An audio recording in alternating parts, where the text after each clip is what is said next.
Well, years ago when service station attendants were still around, I heard a story about a certain gas station that was doing over 5 times the volume of the other businesses in the area. The interesting thing was, the price of their fuel wasn't any less than the other service stations, and their location wasn't really any better. So what was the reason for their overwhelming success? Well, the owner of this service station was a true entrepreneur, and he realized that he needed to separate his business from his competitors, but he didn't have a lot of money to spend on advertising. So while the others were focused on just selling more gas and trying to compete solely on price, he focused on impacting the emotional experience of his customers, and here's how he did it.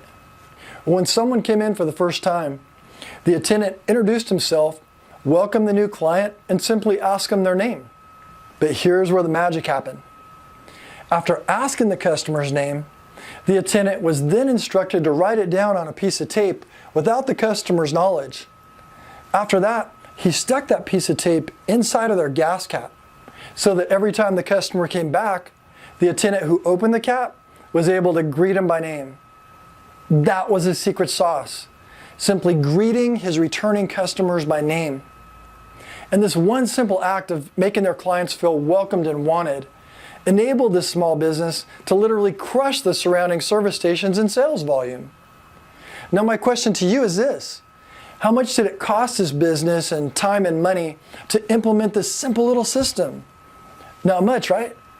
Yet the results in gross profit were unbelievable for just taking the time to focus on the emotional journey of their clients and making them feel like respected and valued guests. So here's what I'm hoping you're taking from all this.